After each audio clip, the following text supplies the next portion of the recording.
É um prazer estar aqui conversando. É uma conversa porque todos os assuntos nessa área de autoconhecimento são relativos, cada um tem um pouco do conhecimento. Bem, eu vou falar hoje sobre o corpo astral, que é um tema tido na sociedade teosófica como básico, mas se a gente for ver as implicações e a importância deles na nossa vida e no nosso desenvolvimento, ele é muito importante, tá certo? Como sempre, quando eu falo, eu chamo a atenção de que o conhecimento que a gente apresenta, ele está dentro de uma tradição. Essa é a chamada tradição sabedoria por Blavatsky, que também pode ser tido como teosofia, sabedoria divina. Não é uma propriedade da sociedade teosófica. A Blavatsky compilou parte dessa tradição, teve suas obras básicas, mas a tradição sabedoria vem sendo construída ao longo de milênios por sábios, videntes, profetas, etc., que entram em contato com essa verdade superior, uma ciência sagrada. Então, o que eu vou apresentar aqui não se trata de uma concepção ou de a criação de alguém. Isso faz parte de um conhecimento já muito antigo e que modernamente a Blavatsky e outros colocaram, mas não é criação de ninguém, tá certo? Muito bom. Então, vamos começar a mostrar o corpo astral. Aqui uma pessoa que começa a dormir, tem um fio chamado cordão de prata. Aqui, no caso, está mostrando da cabeça do corpo astral que está suspensa ao corpo físico. Via de regra no estômago, no plexo solar. Aqui está mostrando na cabeça. O que é o cordão de prata? É aquilo que nos conecta ao corpo astral nosso. Ele é uma duplicata do corpo físico. Ele tem uma aura também, um campo áurico. Mas aqui está mostrando o corpo astral denso, tá? Então, esse é um núcleo, é muito aproximado ao corpo físico, tá certo? E ele tem um ovoide em volta de matéria mais rarefeita, que a gente chama de aura. Aura é o campo energético, tá certo? A matéria, nessa matéria menos concentrada, é que circula, ela varia de cor, conforme as emoções da pessoa, e também o campo áurico fica exposto ao plano astral em que a pessoa se encontra. Então, ela tem influência das correntes astrais onde ela está inserida, tá certo? Aqui, essa figura, ela não está muito boa, não sei o quanto vocês vão conseguir ver, mostra o corpo astral denso, que é igual ao físico, e é de uma pessoa evoluída. Então, ele é um ovoide bem perfeito, tem a parte amarela na cabeça, que é o intelecto, depois na região mais do tórax, o rosa, que são as emoções afetivas e amorosas, mas na parte dos pés, o verde, que é a aura da saúde. Então, vocês têm um corpo astral aí organizado, o que não é muito comum, tá? Então,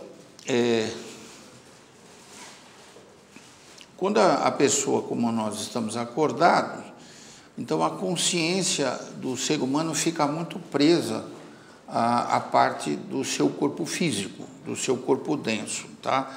Quando dorme é o contrário. Quando você dorme, quando você faz uma viagem astral, que é o caso de quando a pessoa se desliga do corpo físico, aí essa pessoa interage com o ambiente ao redor. E aí ela fica sendo influenciada pelo meio em que ela vive. Nós somos diretamente influenciados pelo meio emocional que a gente vive. eu coloquei aqui uma frase: diga-me onde andas que eu direi o que tu sentes, né? Conforme os ambientes, você vai ter sentimentos de um tipo ou do outro. Isso é muito fácil de ver. Você vai num velório, é um tipo de emoção. Você vai numa festa, é outro. Os ambientes influenciam a gente e a gente capta com o nosso corpo astral e tem sentimentos equivalentes, tá certo? Aqui é um corpo astral de um selvagem. Ele não é organizado, ele não é um ovoide perfeito. Você vê que não tem contornos nítidos, as cores estão misturadas e são pardacentas, né? Normalmente, quando uma pessoa é muito passional, o corpo astral, na parte da cintura para os pés, é mais largo, como se fosse uma pera. Quando a pessoa é muito intelectual, a cabeça é mais desenvolvida, é como se fosse uma pera de ponta cabeça. Normalmente é um ovoide, tá certo? Na maioria não, uma boa parte, tá certo? Bom, então, já disse, quando as pessoas dormem, os corpos sutis se afastam, né? E começam as viagens astrais, e dependendo do interesse da pessoa, essa viagem astral pode levá-la para um lugar ou não, ou outro. E se for uma pessoa muito apegada a coisas materiais, ela fica muito em volta do próprio corpo físico. Principalmente pessoas que estão muito ligadas à paixão, né? Desejos e paixões. Então, o que acontece a vida durante o sono? Por que eu estou trazendo a discussão do corpo astral? Porque nós temos duas vidas, a vida acordada e a vida quando dormimos. Só que a gente é inconsciente dela. Então, aí está mostrando uma pessoa se levantando, o cordão de prata também na cabeça, tá certo? A pessoa se move no plano astral pelo pensamento, o que ela pensa acontece, tá certo? E é muito atraído por hábitos e desejos. Então, quando ela está no plano astral, ela se dirige muito para aquilo que ela está comumente envolvida, né? No seu dia a dia. Isso é bem fidedigno isso aí, né? Então, se os interesses forem filantrópicos, conforme os interesses verdadeiros da pessoa, ela se dirige em corpo astral para uma dimensão do corpo astral, do plano astral, ou outra, né? Dependendo. Essa sensação de voo que às vezes a pessoa tem, ou de estar saltando alguma coisa, às vezes a pessoa fala: eu tive um sonho assim assado, é uma reminiscência de uma viagem astral que ela fez. Ou seja, a vida durante o sono, ela é muito rica, muito intensa, tá? Se você quiser encontrar alguma pessoa querida que se encontra num país distante, você pode fazer essa viagem astral e encontrar essa pessoa, nem sempre vai se lembrar, né? Mas muita coisa ocorre enquanto a gente dorme. Tanto que muitas vezes a gente vai dormir com uma preocupação ou com uma ideia na cabeça. E no dia seguinte, quando a gente acorda, a gente muda. A gente acaba tomando uma série de comportamentos que não eram exatamente o do dia anterior. Houve uma mudança durante o sono.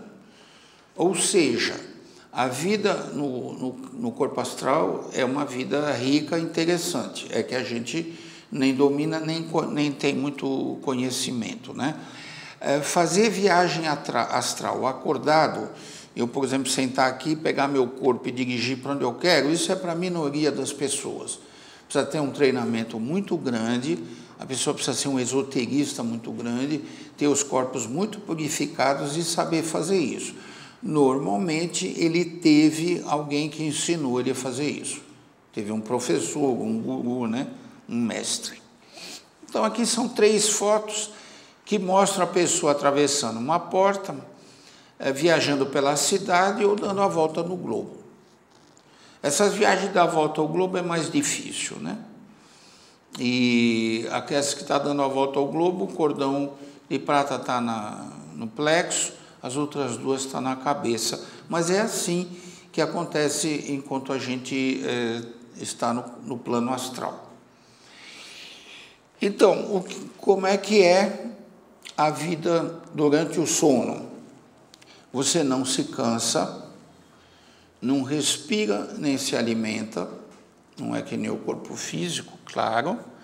A resolução mais fácil de problemas, aprende com seres mais evoluídos, ajuda e serve como auxiliar invisível, que é uma falange de pessoas trabalhando no plano astral. São auxiliares que ajudam a humanidade e ajudam o plano de evolução divino, né? Dá e ouve conferências, encontra amigos encarnados e desencarnados, escuta na mente e vê sem os olhos. Então, a vida durante o sono, no plano astral, ela tem todas essas facilidades, tá certo? Você não é multado por pardal de trânsito, você tem uma opção de coisas. É claro que se você for para uma região negativa, você é influenciado por aquela região. É o chamado baixo astral, regiões em que a energia negativa é muito grande. Se você for num lugar, por exemplo, que houve um sofrimento muito grande, existe toda uma maré, todo um conjunto de energia. É o que acontece até hoje para quem vai nos campos de concentração, né? Foi tão forte o sofrimento que aquelas ondas de energia ainda estão lá. Então, se você entrar lá, você capta aquela energia e é influenciado por ela. Tá. Os visitantes astrais ou auxiliares invisíveis, eles nos auxiliam na viagem astral. Eles podem estar desencarnados ou encarnados. A maior parte deles são desencarnados, tá certo? E nós não nos lembramos disso, mas eles nos auxiliam. Vão junto e aí eu quero começar a voltar a tocar nesse assunto de você ter duas experiências de vida na mesma existência. Porque enquanto eu estou dormindo, que eu sou Fernando, que eu tenho meus afazeres, que eu tenho meu compromisso, eu tenho regras e estou ligado a uma sociedade. Quando eu entro no plano astral, muda muito. Não tem a mesma regra, não tem a constituição que a gente vive, as coisas são empíricas, elas são existenciais. É diferente aqui. Aqui, se eu quiser ir num lugar, eu tenho que pegar o carro, eu tenho que pôr gasolina, tenho que pagar a gasolina. É uma vida diferente, tá certo? Então, a gente não se dá conta, mas a gente vive duas experiências diferentes numa mesma existência, tá certo? Algumas pessoas, não sei se vocês já têm relatos, de pessoas que recebem instrução enquanto dormem e acordam. Para corroborar isso que eu estava falando. Eu tinha um parente que, quando o pai dele faleceu, um parente assim por afinidade, ele, durante o sonho, o pai dele encontrava com ele e falava o que ele tinha que fazer com relação aos negócios que tinham ficado parados quando o pai faleceu. E ele falou que tinha instrução, ele fazia, ele dormia, ele mesmo não sabia como, mas quando ele dormia, ele encontrava o pai e o pai ensinava. Quando eu estava dando essa palestra em Goiânia, uma moça, depois da palestra, se aproximou e falou, olha, quando eu durmo tem alguém que vem me dar instrução. Fala, olha, na sua vida isso está acontecendo errado, toma cuidado. Só que ela lembra, e a maior parte de nós não lembra, né? Não nos lembramos. Então, eu estou falando isso para que a gente comece a atinar que a nossa vida não é só determinada pelo acontecimento no plano físico. Então, o mundo astral, ele abre muitas possibilidades de vida. Aqui saiu essas duas interrogações, está errado. É um emoji, mas saiu assim. Então, ele abre novas possibilidades. Isso significa que, quando eu vou dormir, Se eu tiver um entendimento dessa realidade, eu posso me determinar antes de dormir a fazer coisas. E elas podem acontecer, tá certo? Eu queria só falar uma coisa, o cuidado que a gente tem que ter, porque vamos supor que eu fale assim, não, eu pus Engove aqui, né? Eu posso entrar no plano astral e aí eu fazer o que eu quiser. Então é a propaganda do Engove, né? Você vai na festa, você come do jeito que você quiser. Você toma o Engove antes e o Engove depois, e durante a festa você come que nem um porco. Aí você sai da festa e não passa mal. Espera aí, tem alguma coisa errada. O Engove pode fazer bem mesmo, é um remédio, foi feito para isso. Mas o cuidado que a gente tem que ter é que se abrir uma possibilidade nova, de eu, no plano astral, poder fazer coisas que eu quero e aqui eu não faço, eu tenho que tomar cuidado com o que eu quero. Diz o dito popular que Deus nos castiga atendendo nossos pedidos. Muita coisa que não acontece na vida é proteção divina. A gente torce para acontecer alguma coisa, às vezes acontece e o resultado é péssimo. Então, vamos tomar cuidado com o que a gente deseja. Então, o plano astral, eu posso me desenvolver, viajar no plano astral, etc. Mas eu tenho que ter discernimento para saber o que eu quero. Eu estou dizendo isso porque a gente observa algumas coisas no corpo físico, no plano físico, que vale a pena comentar. Por exemplo, no carnaval, 4 dias a pessoa põe uma fantasia e muda completamente sua forma de viver. Faz todas as coisas que ela quer fazer o ano inteiro e não faz em 4 dias. Ela põe uma fantasia, então ela foge de um papel. Ela foge de uma situação de vida, ela foge de uma regra. A mesma coisa acontece nas excursões. Eu fui numa excursão e notei uma coisa interessante. Algumas poucas pessoas, não a maioria, pelo fato de estarem na excursão, mudaram o seu comportamento. E passaram a fazer coisas que não faziam provavelmente quando estavam nas suas cidades. Por quê? Porque nas suas cidades tinham conhecidos, existe uma crítica, existe, enfim, uma forma das pessoas nos tolherem de alguma forma. Mas se eu estou numa excursão, ninguém me conhece, aí eu faço o que eu quiser, é o que eu quero dizer com isso. O fato qual é o sentido da experiência humana. Então, o fato de eu estar trazendo as perspectivas, que o plano astral, ele pode favorecer um desdobramento da minha vida, o que eu vou fazer com isso? E aí a gente remonta a pergunta, né? Quer dizer, qual é o sentido da minha experiência de vida? Porque existe uma ideia, né, de que a gente tem que se dar bem em tudo, ficar rico, trabalhar pouco e ganhar muito. Será que é isso? Isso aí é uma propaganda consumista. É claro que não é isso. Nós estamos aqui para aprender, nos desenvolvermos, nos transformarmos em seres humanos mais conscientes. Então, qual que é o sentido da experiência humana? Como é que eu vou me divertir no carnaval? Essa é uma pergunta que todo mundo tem que se fazer. Agora, porque é carnaval, porque eu ponho fantasia, eu faço o que eu quero? Eu faço o que eu quero, o que eu não tenho coragem de fazer quando eu estou sem fantasia. Então, o que eu estou pretendendo? O corpo astral e o plano astral, eles estão ligados aos desejos, como a gente vai ver. E desejos a gente tem aos montes, certo? E eu quero começar a estudar um pouco mais isso com vocês agora, tá? Então, características e aspectos do corpo astral. Deixa eu tornar a discussão um pouco mais, informar mais, né? Então, são veículos, o corpo astral é um veículo de expressão de sentimento, emoções, paixões e instintos. É um veículo.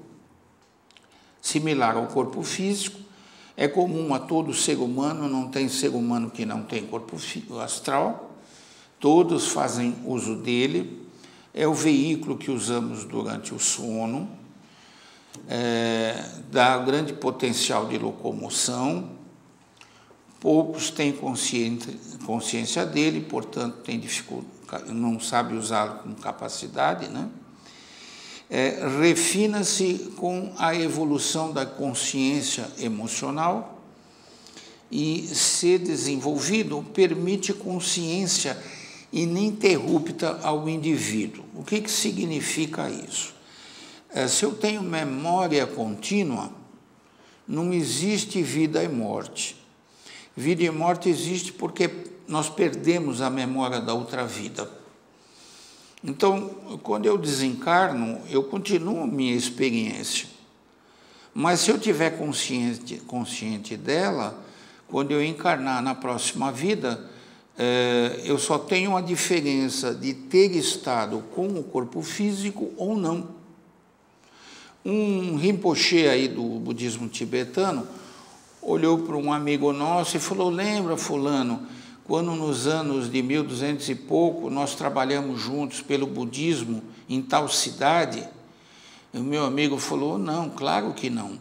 Mas aquele Rinpoche tinha, porque ele está desperto, ele tem a consciência desperta. Então, quando ele morre, ele entra consciente no plano astral e continua levando a vida dele. Tem a morte astral, mental, depois ele reencarna consciente. Então, vida e morte é uma consciência interrompida. E a reencarnação passa a ser, para muitas pessoas, existe ou não existe. Essa é uma discussão à parte que merece uma palestra em si mesmo. Mas tudo depende da memória, se é contínua ou não. Poucos têm memória contínua, né? Mas para quem tem, ele lembra tudo como se fosse uma vida só, com corpo físico ou sem corpo físico, tá? Faz sentido? Depois, em perguntas e respostas, a gente responde.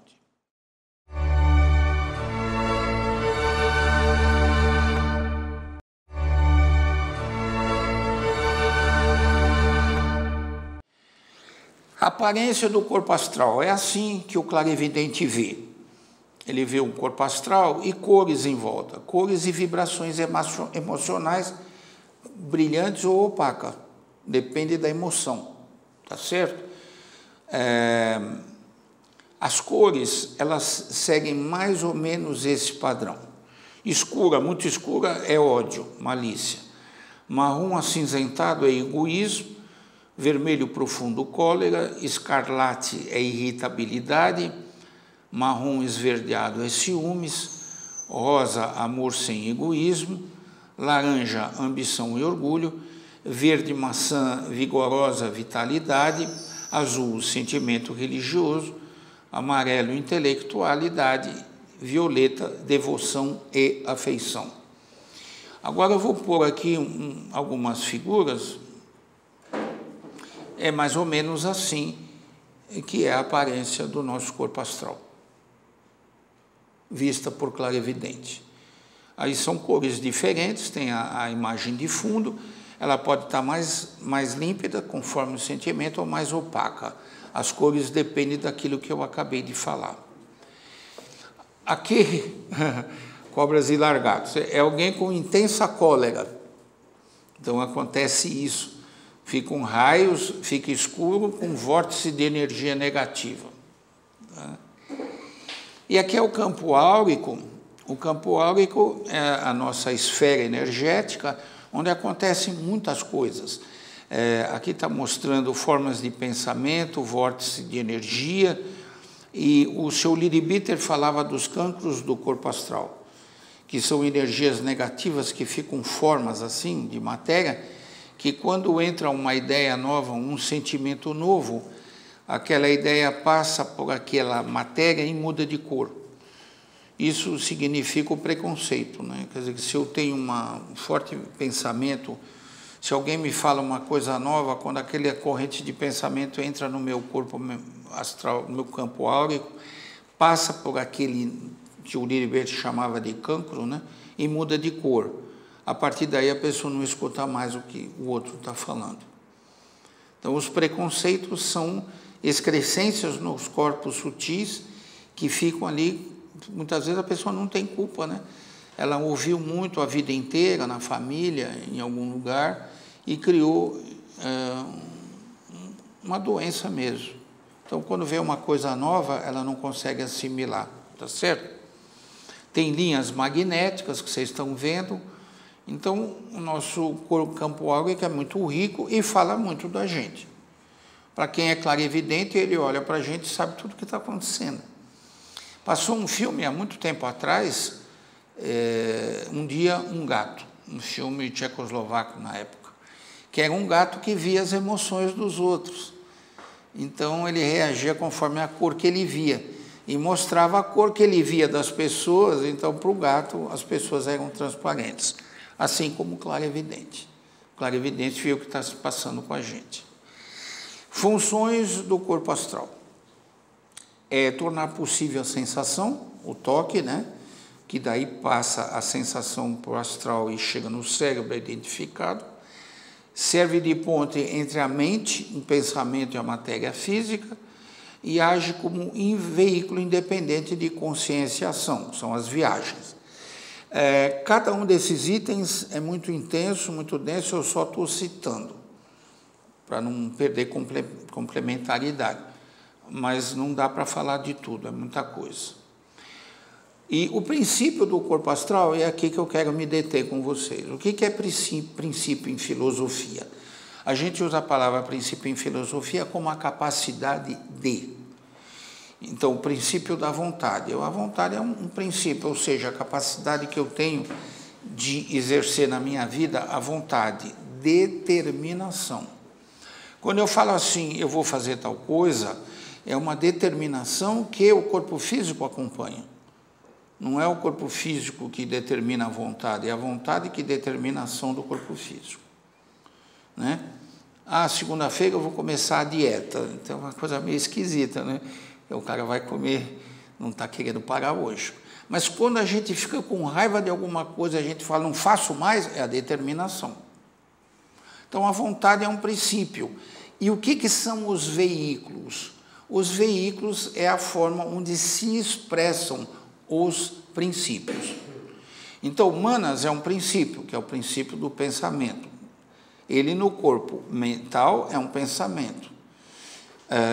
O corpo astral é o campo dos desejos. O corpo astral é o veículo dos desejos. Qual que é o princípio que anima o corpo astral? É o princípio do desejo, que em sânscrito chama Kama, K-A-M-A, tá certo? Então, a vida, quando se manifesta no corpo mental e nos corpos, ela vai dar os princípios atuam. Então, quando a vida atua no corpo astral de uma pessoa, surge naturalmente, pela própria natureza do corpo astral, o desejo.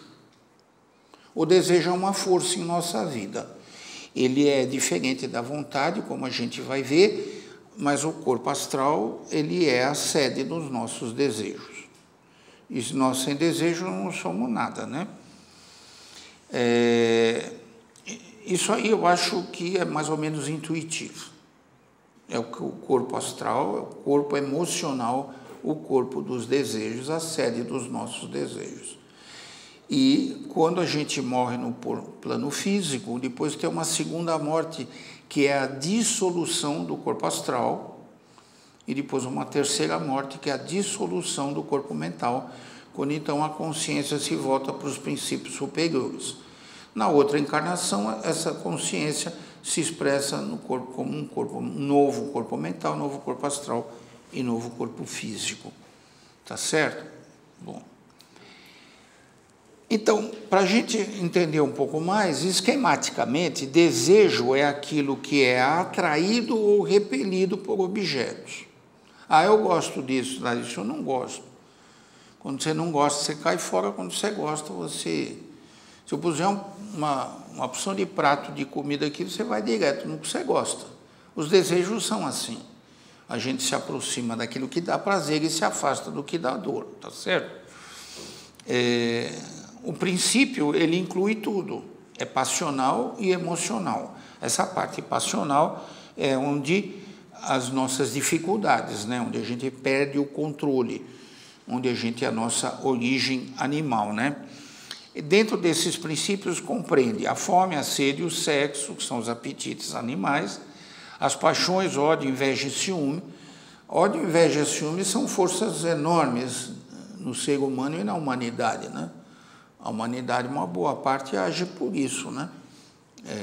Toma atitude, chega a matar o outro por ódio, né? Olha que força, pegar um revólver, uma faca, ir para cima e matar o outro, né? E os desejos, alegrias materiais, que é a luxúria da carne, dos olhos, orgulho e outras coisas, tá certo? A luxúria e essa sensorialidade são provas muito difíceis. Por exemplo, no caminho do discipulado, as últimas provas é a pessoa perder a luxúria e o desejo pelas coisas sensoriais. Porque elas são fortes e elas nos atuam e nos completam. É um pouco difícil uma pessoa manter-se por si só como uma estátua, não ter emoção, não ter desejo, né? Ninguém é de ferro, não diz a propaganda, né? Tomar uma cervejinha. Eu tomo cerveja sem álcool, viu? Aqueles que nos assistem, não bebo, não fumo, não bebo, não fumo, não como carne. Sou um bonzinho só. Bom, vamos falar um pouco do corpo astral como sede dos desejos, segundo alguns autores, que eu quero deixar isso bem claro para vocês. Segundo aos pés do mestre, o senhor Krishnamurti, né, como um ensinamento recebido, ele fala: o corpo astral tem seus desejos, dezena deles. Deseja te ver encolerizado, dizer palavras ásperas, sentir ciúmes, ser ávido por dinheiro, invejar os bens alheios, ficar deprimido. Tudo isso ele deseja e mais ainda, mas não pelo desejo de te prejudicar, mas porque aprecia vibrações grosseiras e violentas. Porém, eu grifei o tu quem? Né? Tu não desejas nada disso e, portanto, deve discernir entre os teus desejos e os do teu corpo. Então, aqui a gente já começa a perceber que o corpo astral ele precisa de atenção. Eu preciso tomar cuidado. Se eu quero transformar minha vida e eu quero ter um desenvolvimento de consciência, eu devo entender que eu tenho como corpo astral um corpo que tem uma série de desejos que muitas vezes me faz tomar impulsos que não são do meu ser interno. Isso é autoconhecimento emocional. Então, esse ensinamento, ele começa a abrir o nosso entendimento para entender o que é um desejo que nasce da natureza do meu corpo astral e uma coisa que é interna, que é do ser. Eles são diferentes. Arthur Powell, que é um escritor importante, que tem vários livros, eu pus Kama 1, quer dizer, outra definição de desejo. Kama é o bruto em nós, a força que mais nos prende à terra e sufoca em nós todas as aspirações mais altas. É uma âncora, usando para isso ilusão dos sentidos, Maya, né? O diabo não é tão feio como pintam. A gente se ilude por certas coisas, só depois de um dia, 2 ou 3, vai, ixi, olha o que eu fui fazer. Ilusão dos sentidos, desejo. É o que nos liga diretamente ao corpo, ao plano físico. Ele fala também, Kama, outra forma, é também descrito como um reflexo do aspecto inferior de Atma ou vontade. A vontade é autodeterminada, é aquilo que eu falei, eu quero, eu faço. Enquanto o desejo é ativado pela atração ou repulsões aos objetos externos. O desejo é a vontade destronada, o escravo da matéria. É interessante, o desejo é escravo da matéria, a vontade não. Haja o que houver, se eu tiver determinado pela vontade, eu passo por cima de qualquer coisa. É o sacrifício, são as lutas, são as coisas que tantas pessoas, os heróis, né, fazem. O Ernest Wood, que é o outro escritor, em seu livro Sete Raios, ele fala que kama significa desejo, e olha que bonito. E o desejo é o aspecto do amor voltado para fora, né? O amor das coisas dos três mundos, mental, astral e físico. Enquanto que o próprio amor é amor da vida e do divino. Pertence ao eu superior voltado para dentro. Amor é uma coisa só. Quando voltado para dentro é um amor genuíno, que gera o amor e a compaixão ao próximo. O amor, quando voltado para fora, gera o desejo. Eu me identifico por aquilo que eu quero. É outra forma de esclarecer para nós a nossa natureza mental. O corpo astral é muitas vezes conhecido como Kama-rupa, veículo dos desejos, na nomenclatura mais antiga, como alma animal, que é a reminiscência de encarnações antigas, de desejos fortes que a gente traz, tá?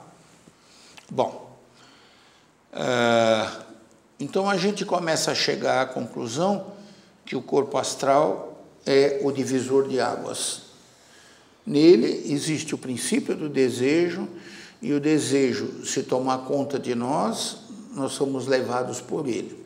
Ou então a gente é levado pelos nossos princípios superiores, tá certo? Muito da evolução espiritual se faz pelo trabalhar das emoções, tá certo? Bom, e aí a purificação sem a purificação do corpo astral, nós ficamos presos às paixões inferiores. Cuidado com os hábitos, né? O cara vê todo dia a luta de boxe em casa. Um dia ele chega em casa e fala para a mulher: mulher, eu vi uma briga daqui na rua. O cara deu um soco na cara do outro e quebrou o dente do outro.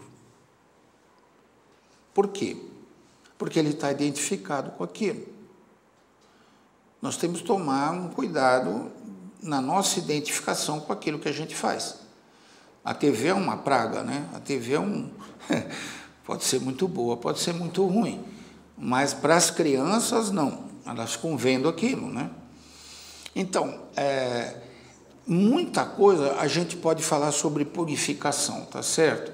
Em linhas gerais, o cultivo de emoções e sentimentos superiores transforma o corpo astral num veículo adequado à expressão da nossa natureza superior. A música, cuidado com a música. A cacofonia destrói os corpos, né? Cacofonia a gente vê muito em certas músicas populares, mas músicas clássicas muito sutis, elas elevam a vibração do corpo astral. O corpo astral vibra em 7 camadas diferentes, e as músicas sublimes nos levam para as primeiras camadas, né? Mas eu quero fazer uma abordagem mais moderna. Eu quero falar sobre a inteligência emocional para considerar a purificação do corpo astral. Inteligência emocional é uma coisa muito recente. O que aconteceu no século passado com relação às emoções?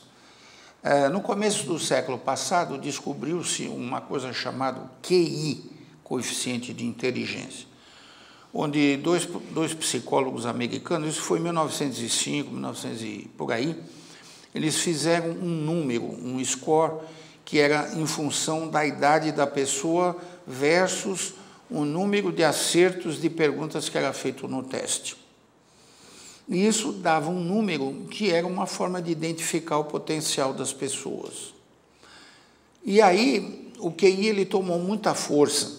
Em 1916, eles estudaram 2.000 marinheiros da Marinha Americana com os testes de QI.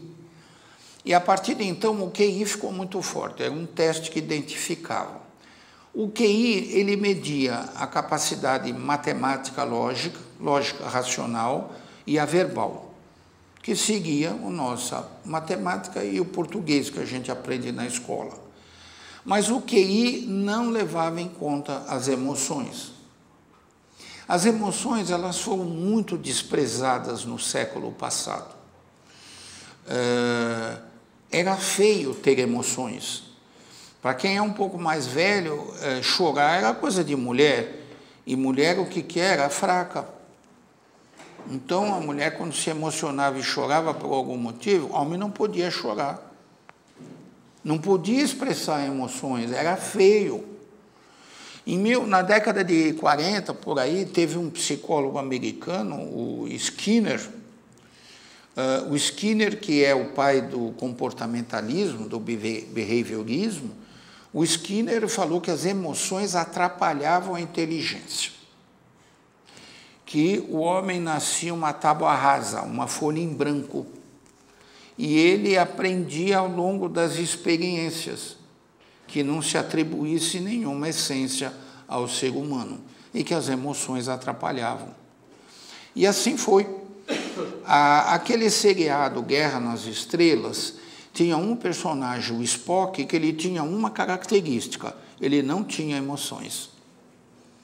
Então, todo seriado, quando chegava no fim daquele seriado que tinha um conflito para prender os espectadores para o próximo seriado, tinha uma dúvida. Ficava todo mundo atrapalhado, eles olhavam para o Spock. E o Spock, impassível, sem expressar emoção nenhuma, ia dar a resposta no próximo seriado, no próximo capítulo. Não podia sentir emoções. Mas as coisas foram mudando. Nos anos 50, os psicólogos começaram a psicologia centrada na pessoa.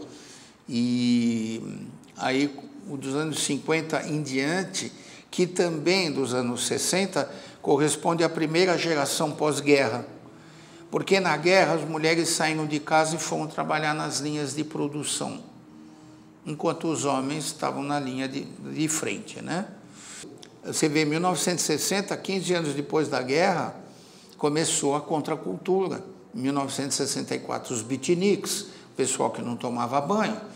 E aí começou uma série de campos da psicologia centrada no ser humano, e as emoções começaram a pipocar. Tá certo? Até que veio a inteligência emocional, veio também a Gestalt, que era você se colocar no lugar do outro, e assim foi.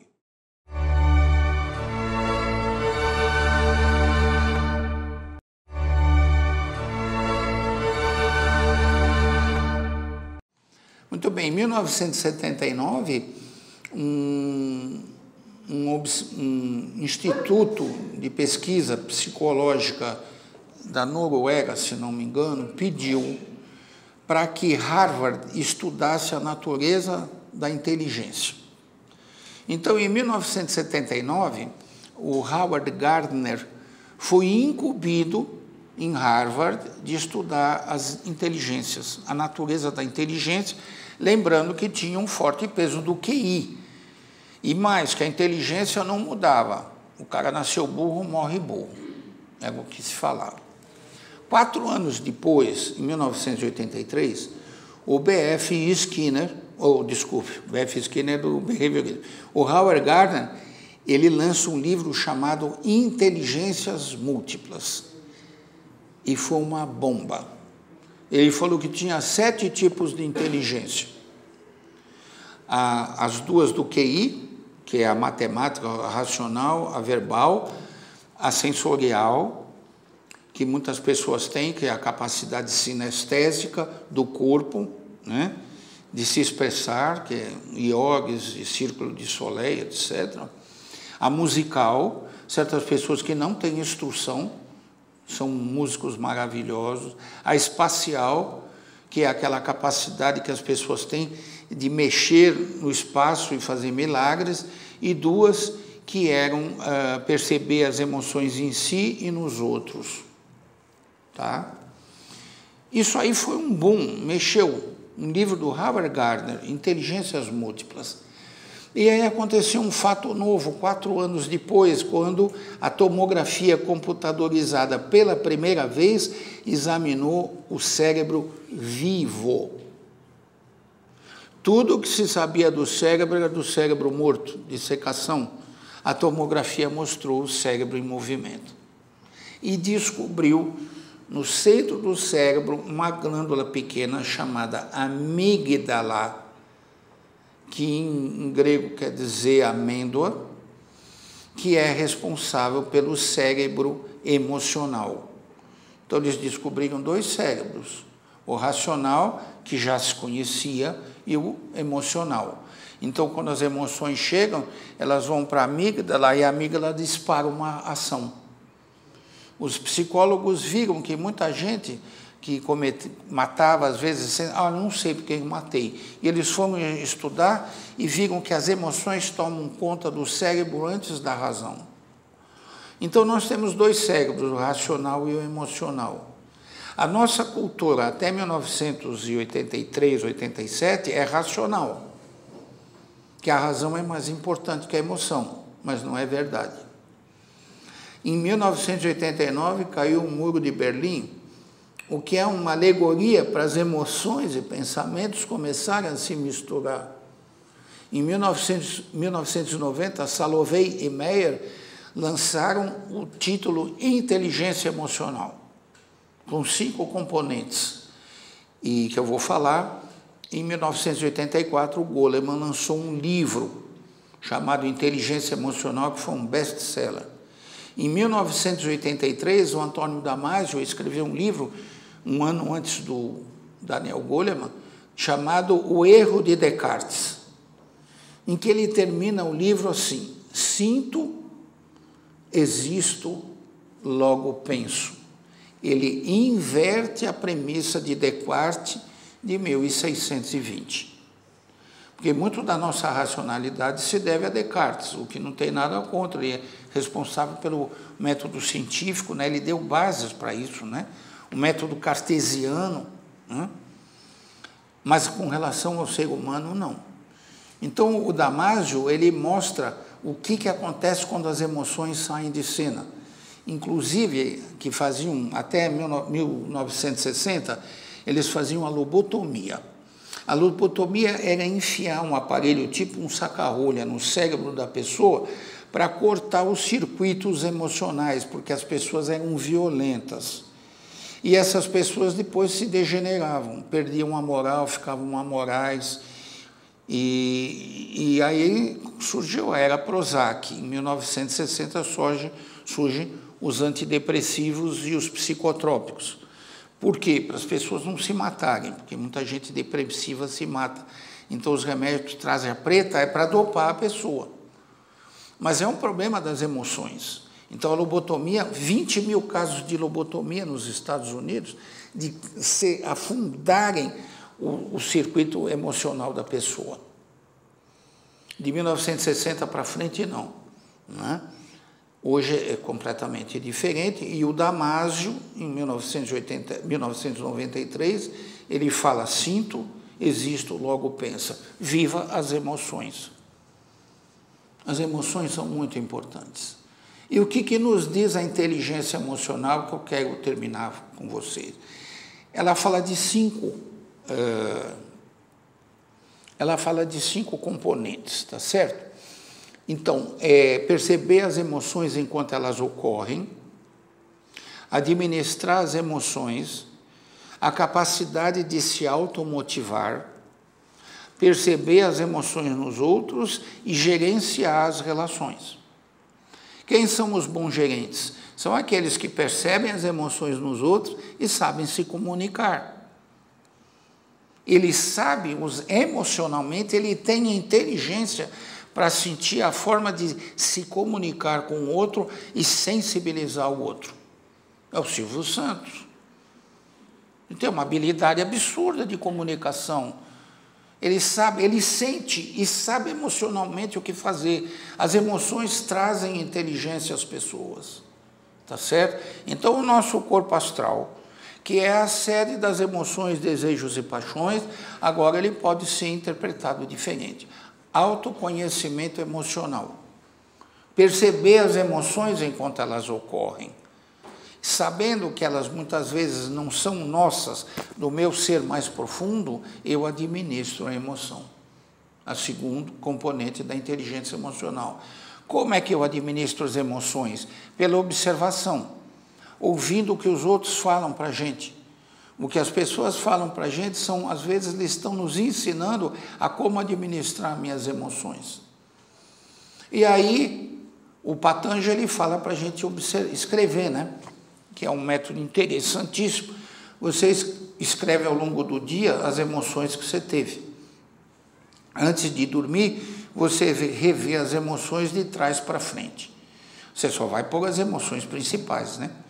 Então, por exemplo, 21 horas recebi um telefonema que me deixou assim, assim, assado. Então, antes de deitar, você volta e olha aquilo e vê a emoção, e isso tudo é emoção. Depois você volta das 9 da noite para 6 da tarde até de manhã. O Patanjali diz que com o tempo você vai lembrando até o começo da sua vida. E se for muito preparado, vidas passadas. Boa noite, né? Bom, mas de qualquer forma, existe uma forma de você observar as emoções. E aí, e o terceiro, que é muito importante, é a capacidade de se automotivar. Nós, nessa sala, e quem nos assiste, a gente só muda de vida se eu me automotivar. Quando alguém de fora pode me inflamar, me entusiasmar, mas eu preciso me automotivar. Precisa vir de dentro de mim a iniciativa. A automotivação é que modifica a nossa vida. É o entusiasmo, que em grego é entheos-ziasmes, cheio do Espírito Divino. Quando o ser interno se expressa como vontade e amor e transforma as emoções. Tá. Então, o papel do amor e da compaixão nas nossas vidas. Eu posso, vendo através de exemplos, me reportando a perspectiva do amor e da compaixão, eu posso começar a analisar na minha vida o que me falta em termos de amor e compaixão. Entendendo isso, eu também estou entendendo minhas emoções. E o amor é uma força absurda. É o amor que redime. É o amor o grande instrutor das emoções. Porque ele é o sentimento mais superior do ser humano. Ele vem de dentro. É ele que segura os impulsos passionais. Então, a Blavatsky falava que o autoconhecimento é fruto das ações amorosas e compassivas. É você sendo compassivo que você se descobre. É na ação de compaixão ao outro que você percebe o seu potencial. E aí, finalizando considerações sobre a vida após a morte, se eu, durante a minha vida, eu puser o amor e a compaixão como professores para eu perceber o meu processo emocional, eu, quando deixar o corpo físico, eu continuo no mesmo nível pós-morte. Porque eu já me desenvolvi. O que é a vida após a morte? O que os egípcios fazem, que é alegoria de barco que vai... os mistérios, o que eram os mistérios da antiguidade, preparar a vida para a pessoa após a morte. Porque a existência como alma, ela continua depois da morte. Não é quando eu morrer, o Fernando fica aqui no plano físico, mas essa essência continua. O processo da existência continua por vidas e mais vidas. E se eu tiver desenvolvido o amor e a compaixão, eu entro eu entro depois da morte num processo de continuidade. Tá certo? Então, o nosso corpo astral, ele é um termômetro que mostra a nossa natureza emocional e que favorece, através do entendimento e do trabalho de burilar as emoções, que favorece o nosso crescimento. tá certo? É o que eu queria dizer a todos, agradeço a presença e a audiência e estou aberto para perguntas e respostas, tá bom?